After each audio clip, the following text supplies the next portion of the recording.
Aton anay atipan ng aton tagsa kakaugalingon. You cannot take care of others if you do not take care of yourself. Base sa World Health Organization o WHO, nga sa tion karon sang pandemic, madamo ang naigo sang stress. Pila sa masanag nga mga emotional symptoms nga maangos sa stress, ginakipansang pagbatsyag sang kahadlok, pagkasubo, kag kaakig. Sa bahin sang physical symptoms, nagabatsyag sang pagkasakit sang ulo, may kabudlayan sa pagtulog kag pagkaon. Sa bahin sang behavioral symptoms, nagakadulaan na sang gana o kon motibasyon sa pagtrabaho. Nagataas ang pag-usa sang alcohol o kon drugs, kag wala na nagatambong sa mga ginapakigbahinan sa nga religious, spiritual practices. Magun sini, yari ang pila ka mga panugyan sang WHO agod nga makalikaw kita sa stress. Lingawon ang kaugalingon, pinaagi sa paghimo sa mga aktibidad nga imo gina-enjoy kag ginakaluyagan, kaangay sang pagbasa, pagkulokanta, pagsaot, pagluto,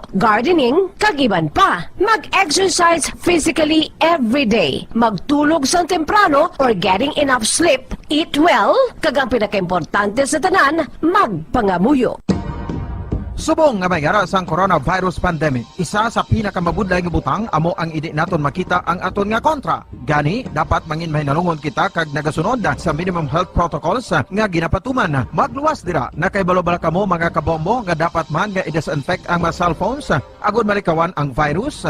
Santo sa pagtuon, ang isa ka typical nga cellphone user ang nagtandog sang cellphone sang 2,617 ka beses kada adlaw. Apang kon extreme cellphone user ka naman, ginatandog mo ang imo gadget sa masobra sa 5,400 ka beses sa isa ka adlaw.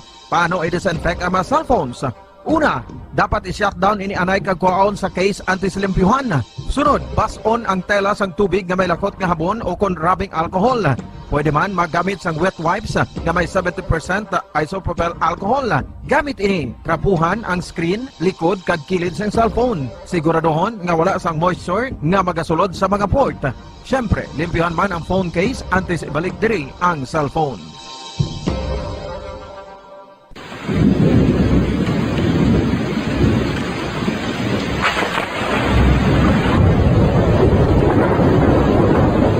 Tiempo tigululan na naman mga kabombo. Ang ikayong lawas ng tanan aton gid halungan. Gani likawan nga mabasa sa ulan agud makalikaw man sa balatian. Yari ang mga bombo tips sa timon sang tig-ululan.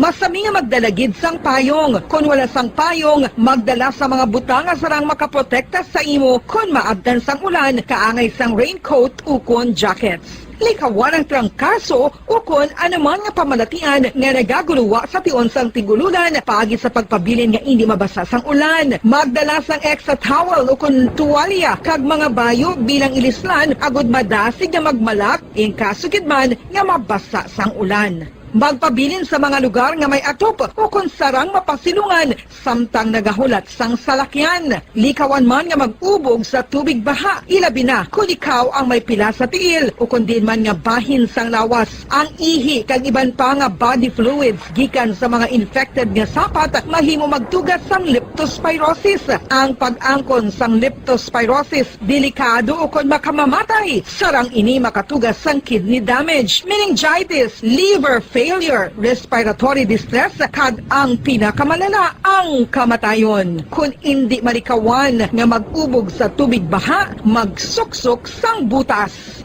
Mga kabombo, ini pila lamang sa mga panumdum gikan sa Bombo Radio Bacolod sa tion sang tig-ululan. Para sa Pambansang Radyo ng Pilipinas, consistent Ang mamamayan, patuloy na nagsasaliksik at mabilis maghatid ng mga balitang siksik at malaman.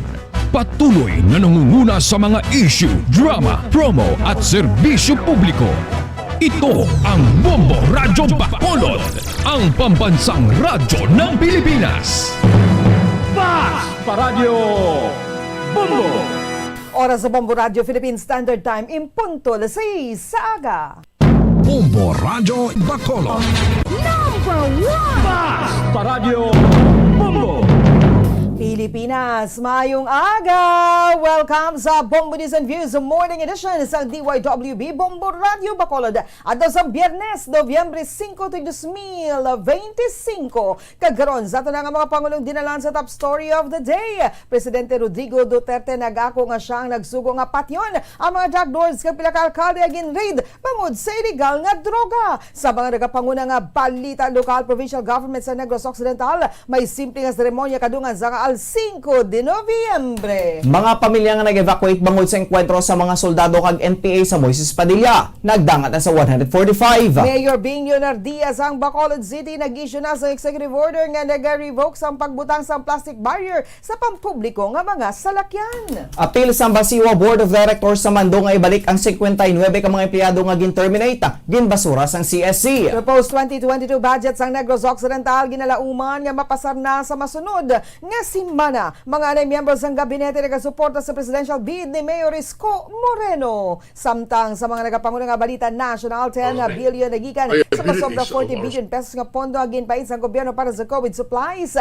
nakuha sang Pharmaly Pharmaceutical Corporation. Pharmaly Corporation, may 3.4 billion pesos nga unsupported purchases. Proseso para sa cancellation sang Certificate of Candidacy sa mga kandidato magadugay sang 6 ka semana suno sa Commission on Elections. Sa mga nagapangulo nga balita international, sa China nagpatutsada kay US President Joe Biden bangod sa i-akusasyon sang wala nagsipot si Chinese President Xi Jinping sa COP26 Climate Change Conference. Filipino-American Army nga nagpamomba sa political rally sa California sa tuig 2019. Ginsintensyahan sa 25 katuig nga pagkapreso. Balita sa negosyo, Pilipinas nalakip sa una nga makabaton sang pilot program para sa transition nagikan sa coal padulong sa clean energy. Balita sa hinampang, Filipino-Japanese golfer Yuka Saso nagpasalamat sa pagrespeto sa iya desisyon nga piliyon ng Japanese citizenship. Balita sa entertainment, Hollywood actor nga si Dwayne Johnson nagpasalig nga hindi magamit sang matuod nga pusil sa iya pelikula kasulod sang natabo kay Alec Baldwin. Balita espesyal, tinaga nga Vax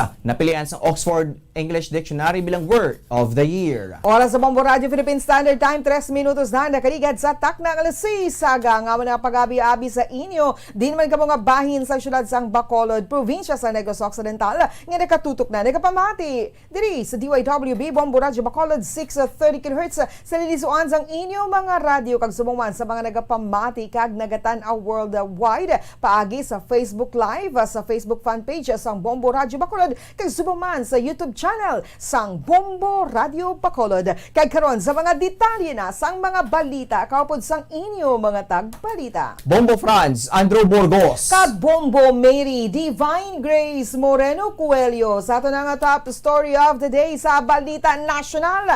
Ginako ni Presidente Rodrigo Duterte ang responsibilidad sa kamatayon sa mga ginaligar nga mga drug traffickers. Kag pila ka mga alkalde samtang ginaimbestigaran sang International Criminal Court ang linibo ka mga ginpamatay sa illegal anti-illegal drug war. Kahapon sang hapon ginpahayag ni Duterte nga luyag sa mga advocates nga siyang mapriso bangod sa drug war. Ginliwat man sini nga atubango niya ang kaso sa korte sa Pilipinas.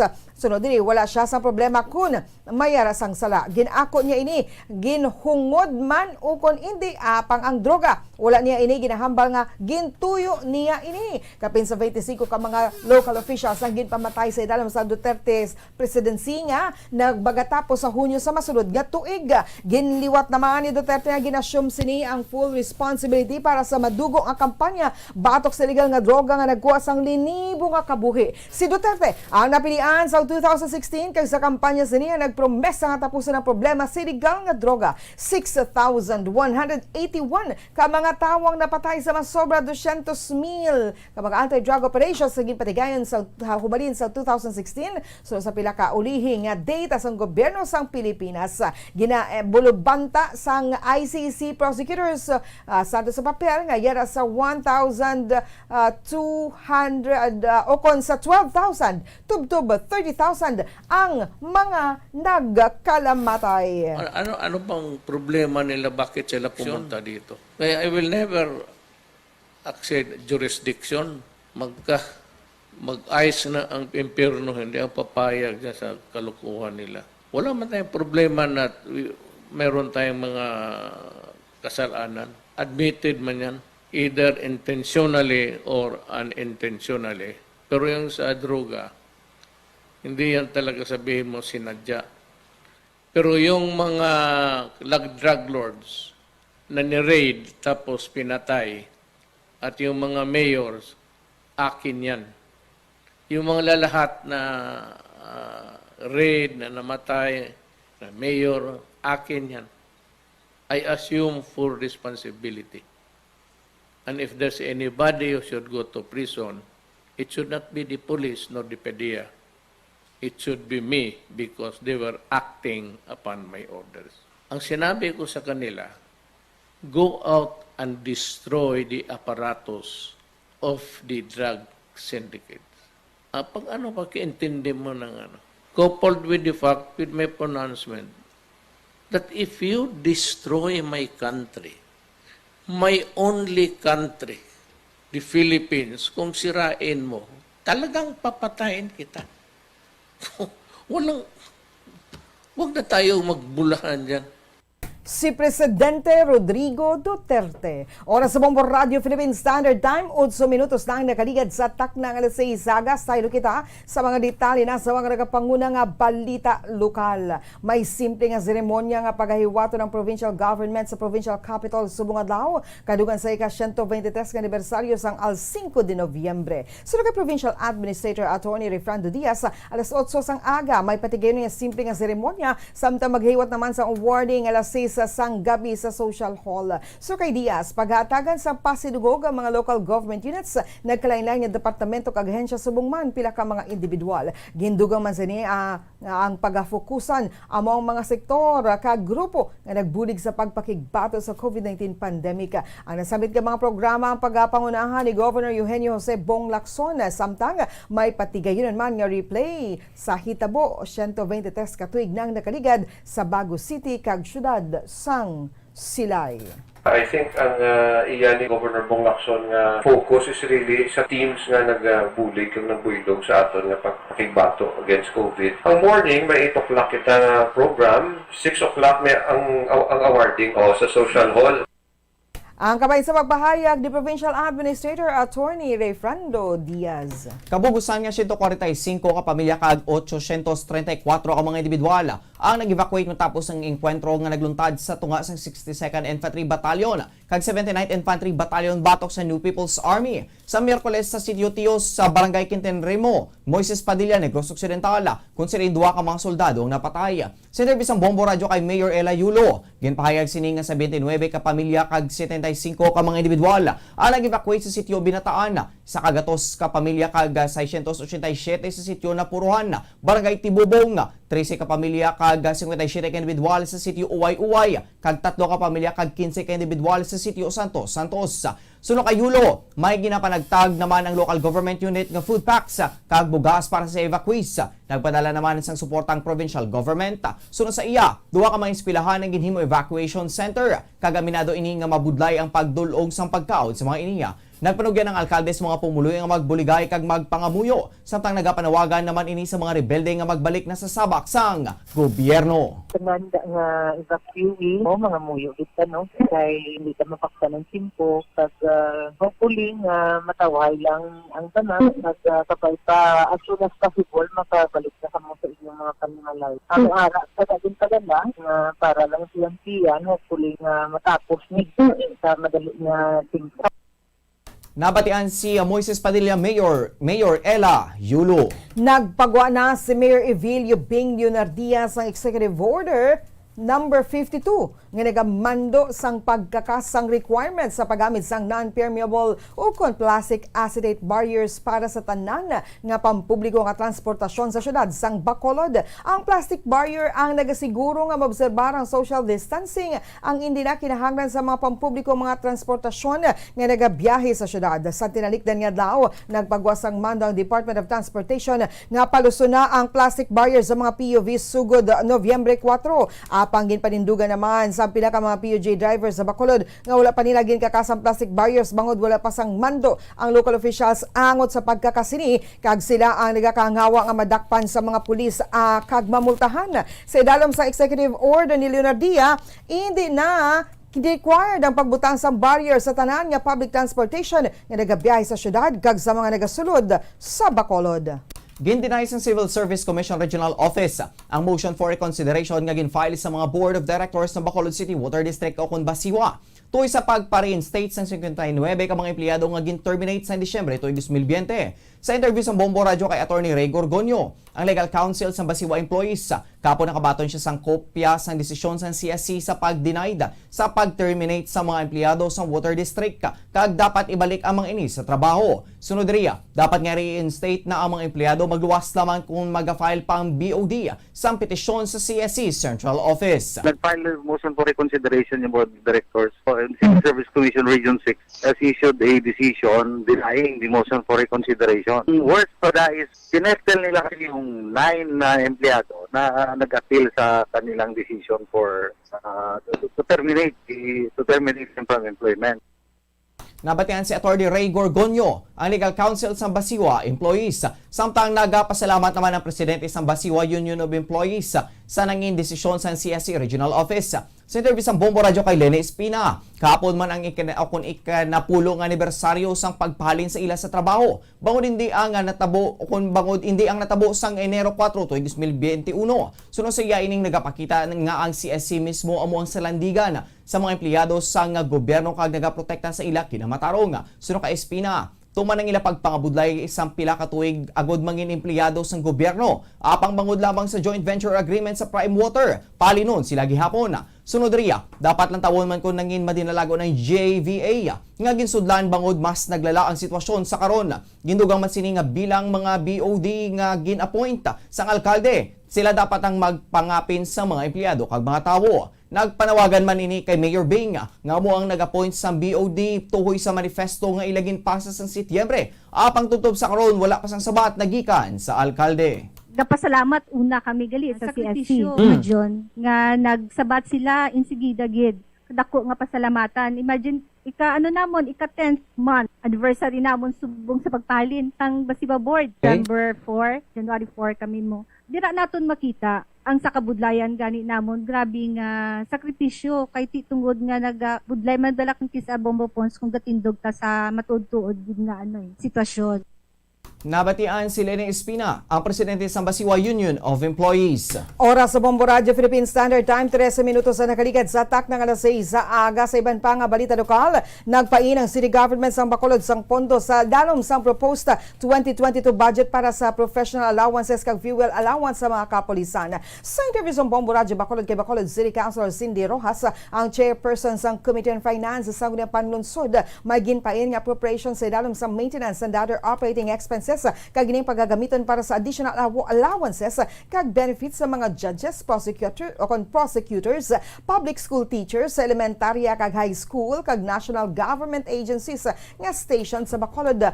Bangod ginamando ini sa dalom sang local government code. Madamo man sang contract of service na ginkuha sa karon sa Bacolod City Health Office agod nga mag-augment sa vaccination program kag sa mga COVID-related facilities. Ginpasakan man suno kay Rojas ang fuel allowance sa Bacolod City Police Office kag ginhimo na nga 10 million pesos. Sunod sa konsehal, maggasto sa gato ang mga patrol cars bangod kinahanglan nila nga maglibot akod nga mapatuman ang COVID restrictions. Nagalaom naman ang konsehal nga maklaruhan ng mga Bacolod noon kung nga nagsakang budget sa masunod nga tuig. Ang sa BCPO naton sa Bacolod City Police Office we had to increase their fuel allowance from pila na to last year ila budget for fuel. This year we had to increase it to 10 million pesos because tungod sa COVID pandemic nagasako man ang aton nga BCPO galibot sige libot man sila sa nagkalain-lain naton di nga barangay sa Bacolod. So amo na siya ang reason nga mataas gid man na siya. Ang dugang pagpahayag ni Bacolod City Councilor Cindy Rojas, ang chairperson sa Committee on Finance sa Sangguniang Panlunsod. Ginalauman nga mapurbahan ang kapin 5.9 billion pesos nga proposed budget sa Negros Occidental para sa tuig 2022. Suno kay Vice Governor Jeffrey Ferreira. Kimpayag sini nga duwa ka semana na silang nakapatigayan sa deliberasyon kag sa Nobyembre 10. Liwat nga igapatawag sa mga ini ang mga department heads. Suno sa iya, pagkatapos ng deliberasyon sa Nobyembre 10, posibleng nga mapasulod na nila inigilayon sa third and final reading. Nagpasalig ang Vice Gobernador nga hindi ini ma-delayed kag mapasara ang budget at is matapos ang Nobyembre o kung sa uda nga semana sang Disyembre. Ongoing na ang atong deliberation, and then this will be next week siguro final and third reading na. 2 weeks na ang atong deliberation by next week tingwa out tagi. Kung wala malasang mga additional proposal, so by next week. Nabatian si Negros Occidental Vice Governor Jeffrey Ferrer. Gindala na sa La Castellana sa iya pamilya ang bangkay sa commercial sex worker ginpatay sa ginaligar riding in tandem suspect sa Purok Lampirong, Barangay 2, Bacolod City, malapit sa Bedco Port sa Miyerkules sang hapon. Madumduman na ginkilalang biktima kay Renaline Maming alias Mayang, yara sa 23 to 24 anyos ang pangidaron kag residente sa Barangay Sagang, La Castellana, Negros Occidental. Sa interview sa Pamburadyo Bacolod kay Police Lieutenant Junito Pastrana, ang Deputy Station Commander sa Bacolod Police Station, ginkuha na kahapon isang pamilyang bangkay apang nagpamaliban ng mga iningay paidalom sa autopsy. So kay Pastrana, anay soldado ang amay ni Maming kag sa karon nagatrabaho bilang security guard sa syudad sang Bacolod. Santo sa payag sang pamilya, sa lawayon gidman ang biktima kag nakahibalo sila sang pagpangawat nga iya ginahimo. Sunod diri daw makitaan nga hindi man sila interesado sa pagpa-autopsy sa bangkay sang biktima pagod kun kay isa man lang ini nagapauli sa Repolian sa La Castellana. Sa karon may person of interest na ang kapulisan apang padayon pa nila nga gina-develop. Nakontakta ng parents ya kag nagkadto diri sa police station. Ginokdan ta sila sa funeraria kag dito ginidentify nila nga ila bata. So ang problema galing kay hindi na sila gusto nga autopsy kay ambal sang kwan nila sa rawayon di pa na kuno ilang bata. Si Police Lieutenant Junito Pastrana, ang Deputy Station Commander sa Bacolod Police Station 2. Samtang, ginpakigbahay naman ni Punong Barangay Rolando Torres sang Barangay Sagang La Castellana nga nagapauli lang tag-isa kasimana si alias Mayang Zela Pulian kay nagabalik naman sa syudad sang Bacolod. Suno kay Torres kag tagpila ka bulan man antes na naman ini nga magpauli sa ilabalay. Suno diri hindi masaway sang iya ginikanan santo man sa mga nakakilala sa iya gani ginapabayan na lang nila kundi ini makadto. Ang bata na kuno ya ma'am, do wala na tinder sa ila da gali ya. Makadtulan da sa BC tag 1 week tapos gabalik niya gali sa Bacolod Japon. Samo na hindi man masaway sang nanay kuno nga kundi siya makadto mo daw mo lang na yang nakuha ko nga impo to ma'am. Si Punong Barangay Rolando Torres ang Barangay Sagang La Castellana. Para sa katapusan nga balita lokal, kag sa good news, nalibre na ang inugbakal sa 71 anyos nga masaistas ang ilang mga kinanglanon sa sulod sang balay matapos nga magdaog sa daily draw sang 1-2 panalo part 20 promo sang Bombo Radio kag Star FM. Suno kay Tita Salanapa sang 33C Alunan Baybay, Barangay 35 Syudad sang Bacolod. Nagapaniligi ni sa ilang ugsaran sang ginlawag ang iya pangalan. Gani naghimos inigilayon kag nagpadulong sa istasyon na good-claim ang iya nga premyo. Suno kay Salanapa, nagapang masahe ini kada adlaw gani yadi pa ang 500 pesos nga kasya. Ngayon nadagaan na good may idugang sa inugbakal sa mga kinanglanon sa sulod sang balaya. Kag dako man ang bulig sang 650 pesos nga grocery goods nga nasulod sa balde sang Orocan. Tuma naman ang pagsalamat ni Salanap sa mga sponsors ang promo sa iya nga nadagaan. 100 pesos. Ikadua, 200 pesos. katatlo, 300 pesos. ikapat, 400 pesos. kalima. 500 pesos. Para na sa mga kamot ni Nanay Tita ang 500 pesos. So, Nay, anong mahambal mo? Igastoon sa sa panimalay. Makinanglanon daw. Bakit kaya tag sa apo? Awa ho, yan pa may mga apo man. Nabatian ng daily winner nga si Tita Salanapa. Tuman man katamis ang ihom ni Noe Pahilagawa sa ang Purok Santol, Barangay Mandalagan, Syudad sa Bacolod. Kaduhan sa iya nga pag-claim sa premyo nga 500 pesos nga cash kag 650 pesos nga balor sa grocery goods.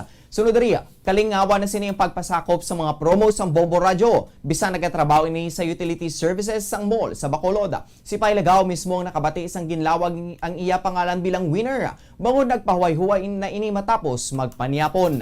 Tinitumbo ang nagtumbo man sa kalipay kag ang asawa ko. Muna nga bra ko ako ano sila sa mga manimbo manis. Una nga hatag, 100, ikaduwa, 200, ikatatlo, 300, ikaapat, 400, ikalima. 500 sa bugas ni. Yes, mga pagkaon mga iba na. Iba pa makal. May sobra. May sobra pa man. Nabatian ang daily winner nga si Noe Pahilagawa. Bombo Radyo Bacolod. Number 1! Basta Radyo. Bombo. Nakahibalo-bala ka mo nga sunod sa latest statistics sa World Health Organization o WHO nga kapinakaroon sa 800,000 ka mga tawang nagakapatay kada tuig bangod sang paghikog. Kag, ang suicide among isa sa mga leading causes sang kamatayon sa mga pamatanon nga nagapang-idaron sang 15 tub 19 anyos. Paano naton mabuligan ang aton mga teenagers in distress o kung mga pamatanon nga makabig suicidal? Yari ang pila ka mga tikang. Mangin sensitibo sa mga tawo nga ginaduhadwaan nga may plano nga mag-suicide. Kung may maobserbahan o kung makitaan nga mga senyales, hindi ni pagbaliwalaon nilabi na kung makitaan nga depress ang pasyente. Maghatag sang panahon nga kamustahon ini, istoryahon kag pamatian kung ano ang mga hibubunot sini kag kung ano ang mga yara sa balatyagon sini. Listen non-judgmentally. Kung masanag ang senyales nga may plano ini nga utason ng kabuhi, ikaw nga nakahibalo dapat nga hindi ini pagsekretohon. Mangayo sang bulig ilabi na gid sa mga ginikanan sini. Hindi pagbayaan ang natungdan nga nagahisahanon and seek immediate support from health services. Suicide is preventable. Magmangin sensitibo kita sa atong isig kapareho kag handa nga maghatag sang panahon kag bulig kung ginaginahanglan. Mga kabombo, yari si Monsignor Felix Pasquin sang Our Lady of Candles Parish Capitol Heights sa iya imbitasyon sa pag-upod sa Santos nga Misa live sa Bombo Radyo. Sa aton mga kabombo, tungod sang pandemic COVID-19, ang aton nga mga tumuluo, labi na gid ang mga senior citizens kag ang mga kabataan nga alangon pa. Pangabay nga hindi mag-intra sa pagtinipon-tipon. Kag isa na dira amo ang pagkadto naton sa simbahan sa pagsimba. Apang kamo makasimba gihapon, makapasalamat ka makadayaw sa Dios, makapangamuyo. Pinaagi sa aton Santos nga Misa online sa Bombo Radyo Bacolod. Nga aton ginahiwat kada alas 6:30 sang aga. Ini sa liwat ang inyo alagad, Monsignor Felix P. Pasquin, nga padayon nga nagaagda sa inyo. Sa pag-upod sa aton Santos nga Misa sa online sa Bombo Radyo kada Domingo alas 6:30 sing aga. Madamo gid nga salamat. Ang pagbinuligay sa tiun sang pandemya, tuman ka-importante. Apang antes kita makabulig sa iban, unahon naton anay atipan ng aton tagsa kakaugalingon. You cannot take care of others if you do not take care of yourself. Base sa World Health Organization kung WHO, na sa tiun karon sang pandemic, madamo ang ginaigo sang stress. Pila sa masanag nga mga emotional symptoms nga maangon sa stress, ginakipan sang pagbatsyag sang kahadlok, pagkasubo, kag kaakig. Sa bahin sang physical symptoms, nagabatsyag sang pagkasakit sang ulo, may kabudlayan sa pagtulog kapag kaon. Sa bahin sang Sa Bombo Radio Philippine Standard Time, 23 minutos na nakaligad sa tak ng alas 6 sa aga. Patay ka mga nagapamati, nagatanaw diri sa DYWB Bombo Radio Bacolod. Ini ang Bombo News and Views Morning Edition. Sa gihapon, kaupod ninyo. Bombo Franz, Andrew Burgos. Kag Bombo Mary, Divine Grace Moreno Coelho. Sa dugang pa nga mga balita. Nagpabutyag sang bugos nga suporta ang anay cabinet secretaries nagikan sa Ramos kag Macapagal administration sa presidential bid sang ni Manila Mayor Francisco Isko Moreno Domagoso. Ang anay cabinet secretaries ang ginalakipan sang Ramos administration nga si anay executive secretary Ruben Torres, kagaday Arroyo administration agrarian reform secretary Henani Braganza, kasubong man si Trade Undersecretary kag anay Agriculture Secretary Ernesto Ordonez.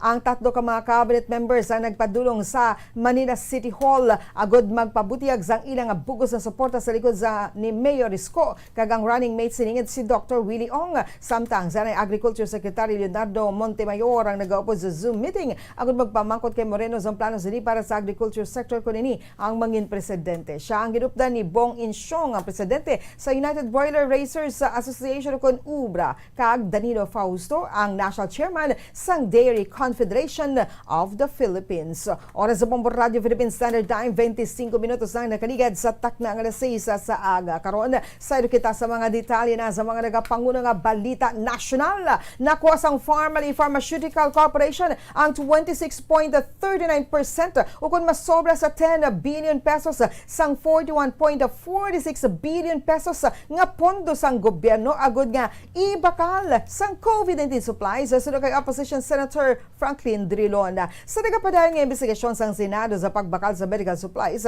ginpakita ni Drilon ang sama ni sang kantidad na ginbayad sang Department of Budget and Management Procurement Service as of September 21, 2021. Suno kay Drilon, kung lantawon gid ang ginkuha sang Pharmally Pharmaceutical Corporation ang 26.39% kung delivery receipts nga nagabalor sang 10,398,516,498 pesos magluwas sa Pharmally. Ginpakita man ni Drilon ang napulo ka top suppliers nga nagkuha sang binilyon nga balor sang pondo nagikan sa PSDBM. Ini ang ginalikipan sang Element Trade Limited, SunWest Construction and Development Corporation, Shuzu Construction Machinery Group, Hafid and Erasmus Corporation, Phil Pharma Wealth Incorporated, Mirzeza PTE Ltd, Bauman Technologies Incorporated, Chonsen Company Limited, kag Nika Trading. Suno sa summary, ang PSDBM ang mayara sang 39.397 billion pesos nga kabugusan nga delivery receipts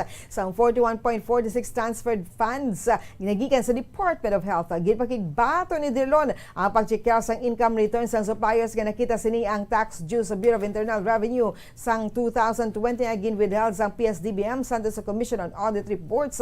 So kay Drilon, ginapakita sang COA reports nga ang PSDBM withheld taxes na nagabalor sang 75.6 million pesos sang 2020 para sa tuig sa pagbakal sa medical supplies nga may balor 39.9 billion pesos. Sa tinanikdan nga semana, ginflag ni Drilon ang ITR sa ginfile sang PSDBM suppliers nagikan kalakip na ang Pharmally. Gin-question man sini Sanday Anay Presidential Economic Advisor Michael Young kag former Budget Undersecretary Christopher Lloyd Lao. So kay President kung sa sandig sa presentasyon ni Drilon nga kalabanan ng mga kompanya kag personalidad ang wala nag-file sang ilang ITR o kung nagbayad sang ilabuis. Ginalantaw sang Senate Blue Ribbon Committee ang pagsaydo sang 42 billion pesos nga COVID-19 funds nagikan sa Department of Health padulong sa PSDBM. Inyang ginalakipan sang pagbakal sang PSDBM sang 8.6 billion pesos worth nga face mask, face shields kag PPEs nagikan sa Pharmally Pharmaceutical Corporation. Ang kompanya nga na-link kay Yang. Ang kompanya ang may yara lamang sang 629,000 pesos paid up capital sa ginsulod ang transaksyon sa gobyerno. I am flashing on the board this summary of the obligated funds out of the 41 billion fund transfers as of September 21 with the suppliers. And I would, if you go through this, Pharmally Pharmaceutical Corporation grabbed 26.39% or a delivery receipts amounting to 10,398,516,498. And so these are the companies who supplied PSDBM with the supplies that we are now examining. if you go to the bottom, if you look at the bottom of this, the total purchases or made is about 39 billion 397 million 864,121 pesos. And dito po, we will see that it is cornered by just about 10 corporations. Nabatian sa Senate Minority Leader Senator Franklin Drilon. Magluwas sa 7.2 billion pesos purchases na ginideklarar sa Pharmaly Pharmaceutical Corporations o kuno corporation audited the final financial statement sini sa Bureau of Internal Revenue. 3.8 billion pesos lamang may yara sa supporting documents suno sa tax experts sa income tax returns ng kumpanya. Ginpayag sa Certified Public Accountant nga si Mona Bria. Gideklarar sa Pharmaly ang 3.2 billion pesos nga summary list kag 600 million pesos ang summary list of importations. Suno kay Abria, bangod sini mayara sang 3.4 billion pesos unsupported purchases. Nagakaulugan nga wala gideklarar sa BIR. Apang gideklarar nila sa ilang audited financial statement bilang purchases. Gani dapat pamangkuto ng naghimo sa financial statement kung saan nagali ng 3.4 billion pesos. Sanggit pamangkot ni Senate Blue Ribbon Panel Chairperson Senator Richard Gordon kung ang gins-falsify sa Pharmaly ang 3.4 billion pesos. Ginpayag ni Abria ang nga posible. Ginatag man ni Abria nga wala sini ginatake ang Pharmaly sa bayluluyag lang sining kaklarohon sang kumpanya ang misstatements. Ginalantaw sang Senate Blue Ribbon Committee ang pagsaylo sa 42 billion pesos COVID-19 funds nagikan sa Department of Health padulong sa PSDBM.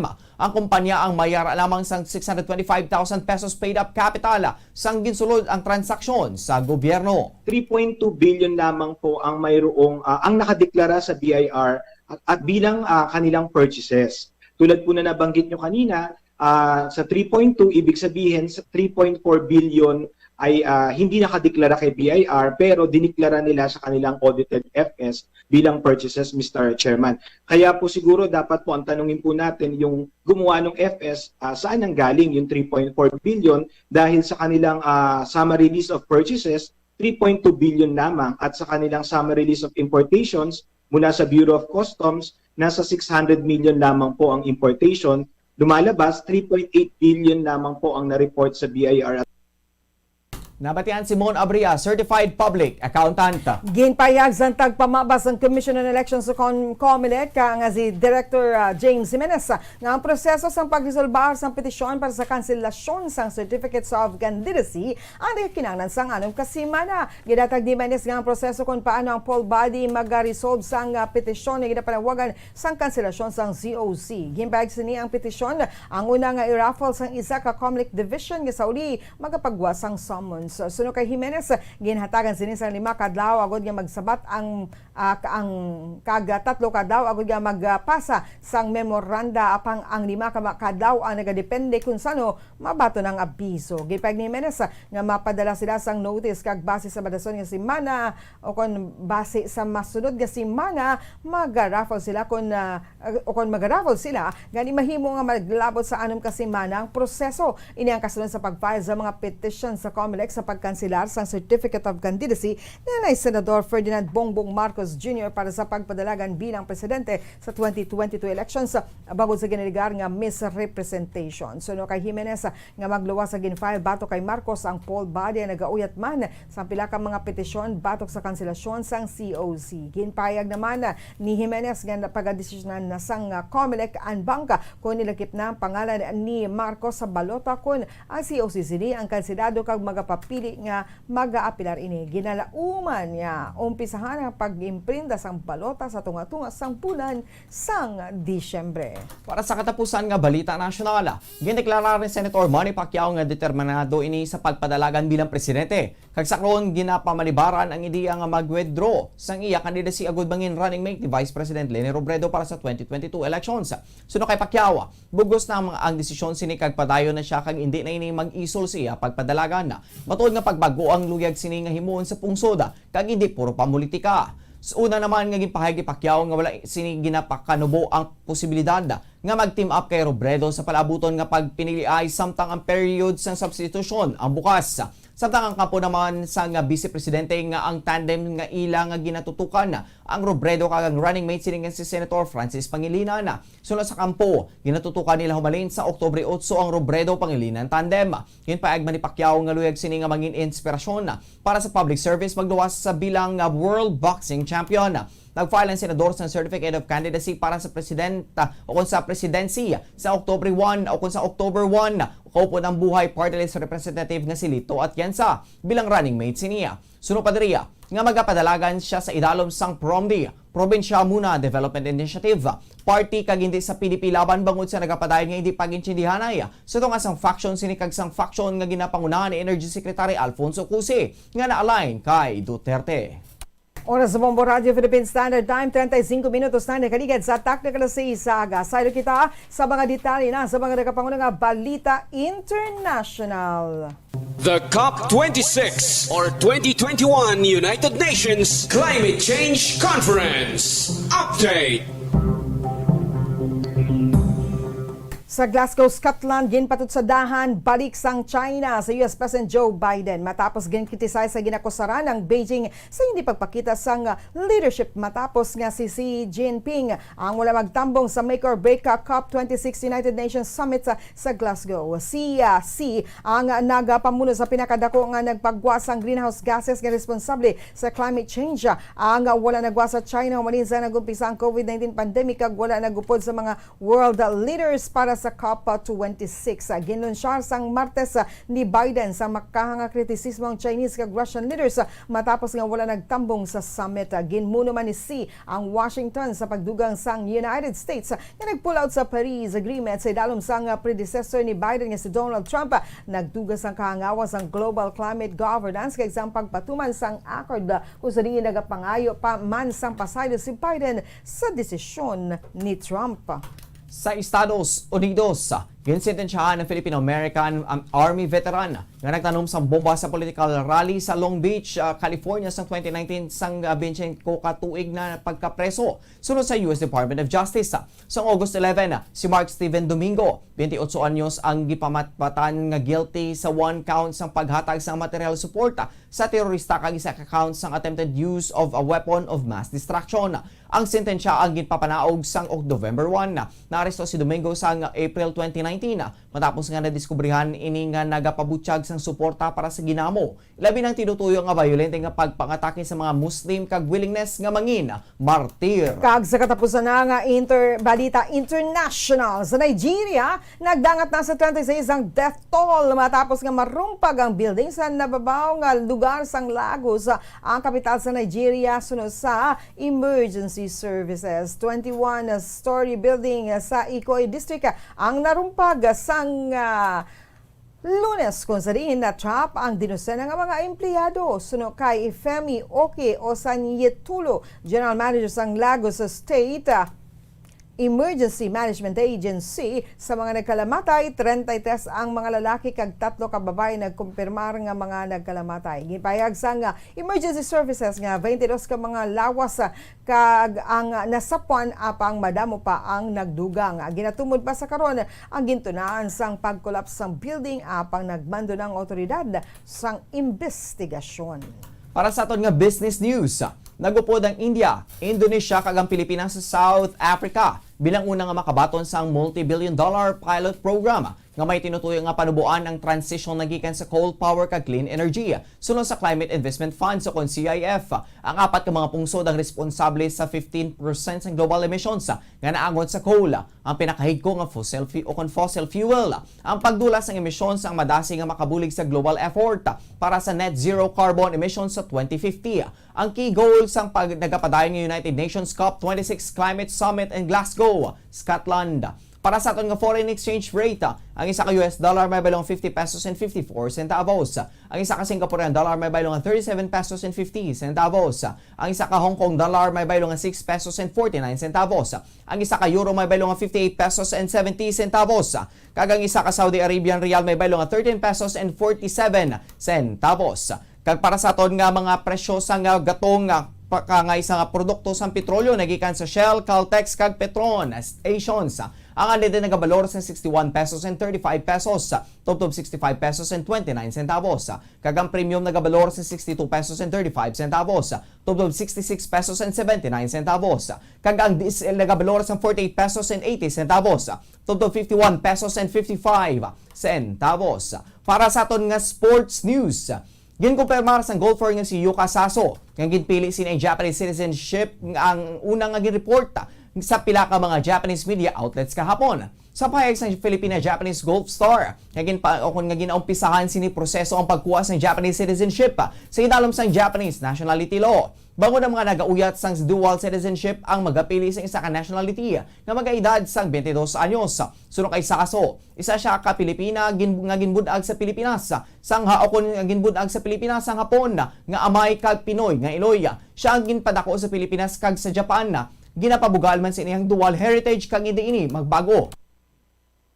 Nagalaom naman si Saso nga ipabugal siya sang Japanese kag Filipino fans samtang nagapadayon ini sang iyang golfing career. Ang world number 6 ang nagatagman sang duag sa pungsod sa 2020 Tokyo Olympics kasunod sang pagkuha sini sang ikasyam nga pwesto. Ginpresentar man sini ang Pilipinas sa 2018 Asian Games sa Jakarta, Indonesia kung siniin nagdaog ini sang duwa ka medalya. Ang pinakadako nga kadalagaan sini ang nagtop ini sa 2021 US Women's Open. Si Saso ang yara sa karon sa Japan agud magkibahin sa Tokyo kung sa Toto Japan Classic. Samtang ginalataw sa Philippine Basketball Association o PBA ang pagbukas ng 2021 Governors Cup nga ay live fund sa venue nga pending pa sang approval nagikan sa gobyerno para sa liga nga i-stage ang import-laced conference sa Metro Manila. Sunod kay League Commissioner Willie Marshall, prioridad nila sa karon ang hampang nga mabalik sa National Capital Region o NCR. Matapos nga patigayuno ng majority sa 2021 Philippine Cup sa Don Honorio Ventura State University o DHBSU sa Bacolor, Pampanga. Ginalantaw sang liga nga pagabuksan ng Reinforced Conference sa sulod sang ikatatlo o ika-apat nga semana sa bulan sang Nobyembre. Oras sa Bombo Radio Philippine Standard Time, 41 minutos na nakaligad sa tak ng alas 6 aga kagaron. Sa ito naman nga showbiz news, nagpangako ang Hollywood actor na si Dwayne The Rock Johnson na hindi din magamit sa matudtod nga pusil sa iyang nga pelikula. Ini matapos ang natabo sa iyang nga abyan kag aktor nga si Alec Baldwin nga aksidente sini nga natiruhan kag napatay ang cinematographer sa set sang pelikula sa New Mexico sa nakaligad nga bulan. Ginpahayag sini ang iyang production company nga 7 Box Productions ang hindi magamit sang matudtod nga pusil. Suno pa diri, madugay niya nga kilala si Baldwin kag tuman kasakit ang natabong aksidente nga ginapangatubang sini. Madumduman nga aksidente nga napatay ni Baldwin si Halina Hutchins sa Oktubre 21 gamit ang pusil nga gindumdum nga wala sang bala samtang ginahimo ang pelikula nga Rust. Para sa aton nga Bombo Health News, plano sang gobyerno nga magpatigayon sang 3 kadlaw nga National Vaccination Drive batok sa COVID-19. Kasunod sang naging bastante na ang supply sang bakuna subong nga tuig. Ginlaragwan ni Vaccine Czar Carlito Galvez Jr. ang aktibidad ang kaangay sang pagpatigayon sang pagpiniliay nga ginatambungan sang public ag private sector. Ginarekomendar man sang Philippine Medical Association nga himuon nga inoculation sites ang mga eskwelahan. Ginpahayag man ni Galvez nga tinutuyo sang nationwide vaccination ang nga paanaron ang komunidad nga magpatigayon sang lapnagon nga pagbakuna. Kalakip na sa mga nabakunahan sa nationwide vaccination ng mga dentista kag pediatrician. Target sang gobyerno nga maghatag sang manubo nga 50 million na doses sa mga bakuna batok sa COVID-19 o kung hindi magdubo sa 15 million doses sa mga bakuna batok sa COVID-19 antes matapos ang Nobyembre. Oras sa Bombo Radio Philippine Standard Time, 43 minutos na nakaligad sa tak ng alas 6 aga. Sa aton nga balita nga espesyal, ginapahanumdum lang naton ang aton tagdaog kahapon na third winner naton. Ginlawag la 5:45 sang hapon ni Bombo Dennis Rubica, si Rhea Parcon sa Barangay Pahanukoy, Bacolod City. Magkadto ka diri sa istasyon sa Bombo Radio antes ang alas 8 subong nga aga agad maklay mo ang imo nga premyo. Sa liwata, Rhea Parcon, dali na diri sa istasyon sa Bombo Radio dalang imo duha ka mga valid IDs nga napa-photocopy, duwa man ka kopya agad makuha mo na ang imo 1,106 o kon 150 pesos worth of prizes, 500 pesos na cash kag 650 pesos nga gift box. Sa liwata, Rhea Parcon sa Barangay Pahanukoy, Bacolod City, dali na sa istasyon sa Bombo Radio. Antes ang alas 11 subong aga, ikaw ang ating third winner sa 1-2 Panalo Promo Part 20 Daily Winner kahapon. Kagpadayon lang sa paghulog sa mga entries sa ating mga kabombo para sa wika number 2. Subong daw, bagalibot ang Bombo Patrol agad bakuha ang inyong mga entries sa ginhulog sa nagkalain-lain ng mga drop box centers. Kagbay kutob kita alas 12 buwas saudo agad magbaton sa inyong mga entries sa ginahulog diri sa drop box center naton sa istasyon mismo sang Bombo Radio. Sa liwat, the more entries you send, the more chances of winning. Kani magpasakop na maghulog sa inyong madamong ang mga entries para sa aton 1-2 Panalo Promo Part 20 kung sa diin na 6 million pesos nga mga papremyo ang nagahulat sa inyo nga igapanagtag nationwide. Kagaron sa aton nga balitang espesyal, ang COVID-19 pandemic ang nakaapekto sa bilog nga kalibutan. Humalin sang nagsugod dinhi, madamo man sa mga bagong mga tinaga ang nagtuluhaw, may kang tanan sa virus. Kag sininga tuig, ang tinaga nga Vax ang napilian sa Oxford English Dictionary bilang Word of the Year. Sa isa ka blog post, ginpahig sang Oxford nga ang Vax ang isa ka pinasahi nga tinaga sa ila Corpus Tugtog 2021.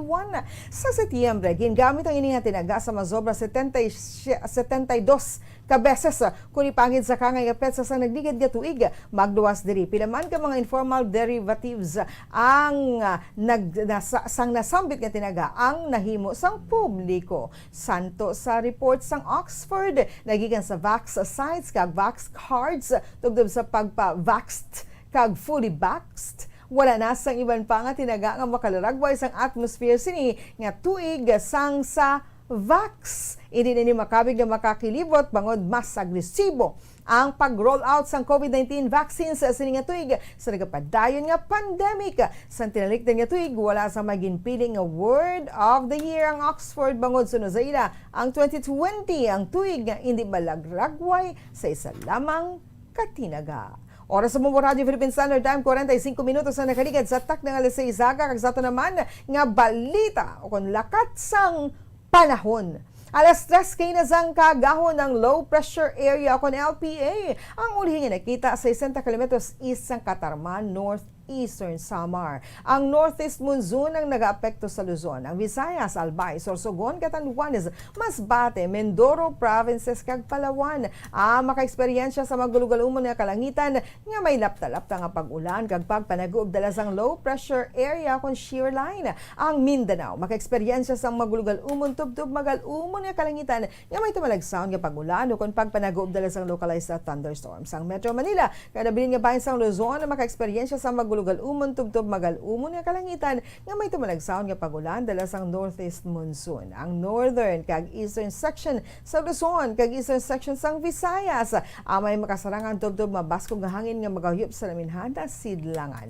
Ang Visayas kay nabilin nga bahin sang Luzon may eksperyensya sang mahina tubtob makasarangan nga hangin nga magahuyop sa laminhada sidlangan. Ang Mindanao ang maka-eksperyensya sa mahina tubtob makasarangan nga hangin nga magahuyop sa sidlangan tubtob laminhada sidlangan. Ang baybayon diri ang ang mahina tubtob nga makasarangan. Sa ato naman natin sang temperatura, Metro Manila 25 to 33 degrees Celsius. 2% ang chances ang pag-ulan. Ang hangin na may kabasagun 0 kilometers per hour, mostly cloudy. Sa Dagupan, 24 to 33 degrees Celsius ang atat sa temperatura. May 2% nga chances ang pag-ulan. Ang hangin may kabasagun nga 6 km per hour, clear with periodic clouds. Sa Tacloban City, 24 to 31 degrees Celsius ang atad sang temperatura. 49% ang chances ang pag-ulan. Ang hangin na may kabasagun nga 6 km kada oras, cloudy. Sa Cotabato, 24 to 33 degrees Celsius ang atad sa temperatura. May 6% nga chances ang pag-ulan. Ang hangin may kabasagun nga 5 km per hour, mostly cloudy. Kag diri sa syudad sang